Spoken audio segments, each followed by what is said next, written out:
What's up, guys? We are back with a part 2 of my pickups video. That was my roommate meowing in the background, so there's that. If you're wondering, I filmed the part 1 and part 2 back to back, which is why I look exactly the same and I'm wearing the same clothes, so no, I'm not dirty. I'm just trying to be time saving and film all of it together. So, back into the pickups. At, I believe, one random booth, which was ridiculously overpriced, but I managed to get semi-decent deals from. I actually paired this game with 2 games I got for Scott, and I got them all for $12. And so it is a copy of Bad Dudes for the NES. And it was in nice shape. It's marked at $5, but like I said, I managed to bundle it with 2 other games and get them all for $12. So that was nice. Now I'm realizing that this price sticker should probably come off, and I got it off. Alright, perfect. Then, at the Retroware booth, I think this was Juwario's game, actually. Juwario. And it was marked for $5. I've never heard of it, but I figured, you know, $5 for most games isn't a bad deal at all. And, so I didn't mind paying it, and like I said, I've never heard of it, and it is The Legend of the Lost City Digger T Rock for the NES. I'm now realizing I got kind of a decent amount of NES games on this trip. Not a ton, but more than I normally would. So yeah, $5 for that, and it was in really nice shape, so I didn't really even question it. I was just like, why not? Never heard of it, so thought I would give it a chance. So, happy about that one. Then, from a dealer that I think, they weren't there the very first day, they weren't there the Thursday we showed up, but I think they came Friday. They had a bunch of manuals. And so I was going through the list, and I saw one that I needed, and I was like, oh, it's only $2. I'll just go ahead and get it. And it will make my copy of this game complete, finally, and it is Major League Baseball for the NES. It kind of annoyed me how there was this TV on it. Someone wrote TV on there, but I figured, you know what, for $2, I'm not going to pass it up, and I think it was cheaper than all of the manuals I looked at online for this game. So I'll take what I can get for now, but hopefully I'll be able to find an upgrade in the future. But $2, I mean, you can't really complain for $2. Then, going along with the instruction manual theme, at another dealer, which I kind of think I overpaid a little bit, but, you know, I thought it was worth it at the time, but looking back, maybe it wasn't. He had one manual and 1 map that I needed, actually, and they were both marked at $10, so I was like, would you do both of them for $15? And they said yes, and so I went ahead and took it, and the first one is The Legend of Zelda Ocarina of Time for the N64.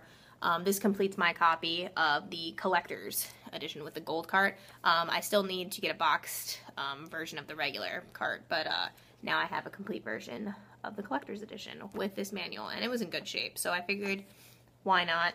I needed it pretty badly. And then the other one is a map for the original Legend of Zelda for the NES, and that also completes my copy. It kind of annoyed me that there's, like, coffee stained right there, and I honestly didn't even think about that until I bought it, because I was just so excited to even find a map for it, because I've never seen one before, at least in person. So I didn't think much of it, and I just went ahead and bought it, because I think one that I looked on eBay was like $20 for the map, and I was like, I'm not going to pay $20 for the map. So I thought, what is 15 divided by 2? Like $7.50. I thought that was at least a little bit of a better deal, even if it is kind of coffee stained. So again, hopefully I can upgrade that one eventually, but either way, it will do, and at least I can say that I have a complete copy finally.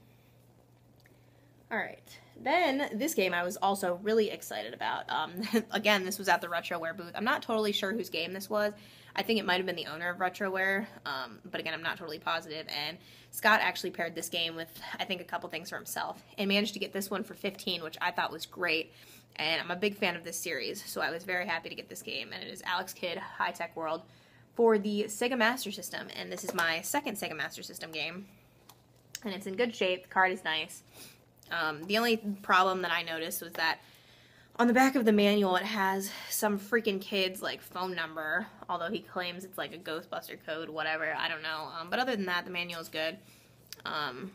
But maybe I'll upgrade it in the future. But, you know, to get this game for $15, when it's definitely worth more than that, I was very happy with. And I actually went to Magfest looking for Alex Kidd in the Enchanted Castle on the Genesis, because that's like the first Alex Kidd game I ever played, and I grew up with that game.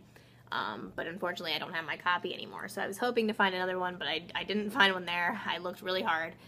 So it was definitely nice to make up for it with this one on the Master System. Alright, so then, in the midst of all the Magfest madness, Scott and my friend Natasha and I, who we met at Magfest actually, decided that we were going to go ahead and go to a video game store called eStarland. And a couple people that we were with kind of mentioned it was a little bit overpriced, or it was like eBay, but we kind of wanted to see for ourselves. And so I went in there, and it was definitely priced eBay, if not over. Most of the stuff, I had like a big pile of stuff that I wanted to check prices on, and I had to just cut the pile immediately because some of the stuff was just so ridiculously overpriced.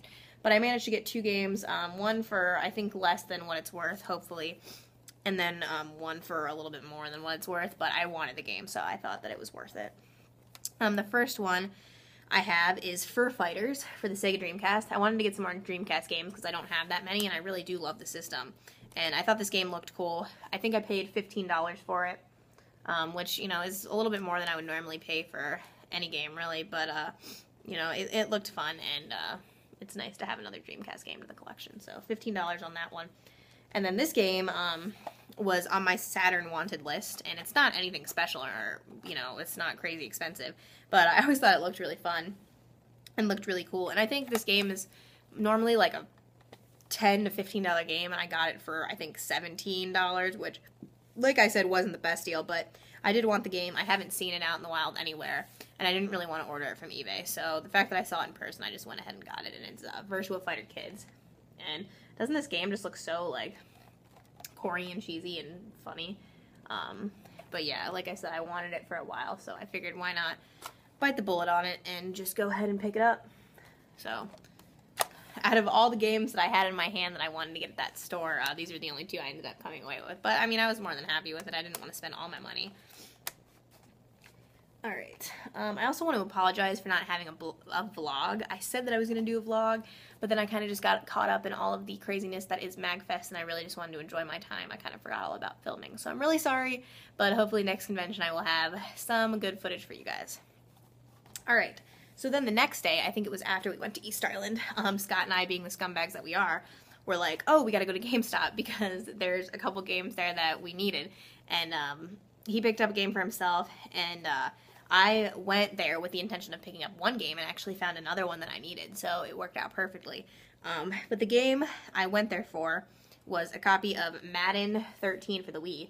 And I know everyone's like, what? You were searching for a Madden game for the Wii? Why? Especially at $25.19. Well, this game is apparently supposed to be pretty rare and uncommon for the Wii, and it was released late in the Wii's lifespan, and so I think this goes for at least around $100, if not a little bit under, or somewhere around there at least. So I thought for $25.19, this was definitely a steal, and it is complete. The disc is in really nice shape, and I actually had a discount, so I ended up getting this game for, I think, like $20, so that was cool. And then actually, while I was searching for this game at the Wii selection, I managed to spot this game, F1 Formula 1 2009. And you're probably also thinking, why would you want this game, especially at, what is it, $17.99? It's just a car racing game. Well, this game is also actually rare for the Wii, and I'm trying to get, like I said, all the RPGs for the Wii, all the harder to find games for the Wii. It's a very cool system to collect for, and it's pretty easy to collect for it right now. So this was definitely on my wanted list, and it was cool that I just kind of ran across it, so I was like, alright, $17.99, this game is mine. So I bought both of these. That one is complete, in nice shape. I haven't taken the stickers off yet, I just haven't gotten around to it. So I believe it was like $40 and some change for both of these, which I was more than happy with. And even though I'm probably not going to play both of these, at least not anytime soon, very cool to have them nonetheless. Maybe I'll have some friends that like to play Maddens that'll be happy to play that. I don't know. Alright, then my last 2 pickups. These came the very Sunday that we were leaving. I kind of woke up like decently early because I wanted to run down to the dealer room and see if there were any type of deals to be had, and there weren't totally. Most people were still pretty adamant on their prices, but I did manage to just decide, all right, I'm going to pick out a couple games that I want here, and I'm just going to throw a price out there and see if the dealer will take it. And the dealer, who was a woman at the time working the booth, just took my first offer immediately. So the 2 games that I ended up getting, stupid sticker, the first one is a copy of Caveman Games for the NES. This was marked at $5. It looked cool. It was in really nice shape. I didn't have it, so why not? And then this game, I didn't want to walk out of Magfest without at least one PS1 game, since it, it's one of the consoles that I have a lot of games for. And this game looked really fun. It was marked at $10. I've heard of it in the past, but I'd never seen it, so I thought, why not? Monkey Magic. And I thought it went for a little bit more than $10, so I thought that was a decent deal. And then I brought both of them up to her, and was like, would you just do, because together these would have been 15. I was like, would you do 12 for both? And she kind of thought about it, and she was like, all right, sure. So got both of these for 12, which I was happy about. This game looks really unique and fun, so I'm kind of excited to try it out. So yes, that was the adventure. That was Magfest. I definitely got, looking at all the games that I got a lot more than I originally thought. I remember the very first day of walking into the dealer room, I was like, I'm not going to come out of here with any games because I'm not about to spend any prices. But, if you seek out the deals, you can definitely find them. And you just got to try to work with the vendors and get what you want. So it was a very fun weekend. If you guys ever get a chance to go to Magfest or any type of gaming convention or whatever, you should definitely try and go ahead and do it because they're a lot of fun.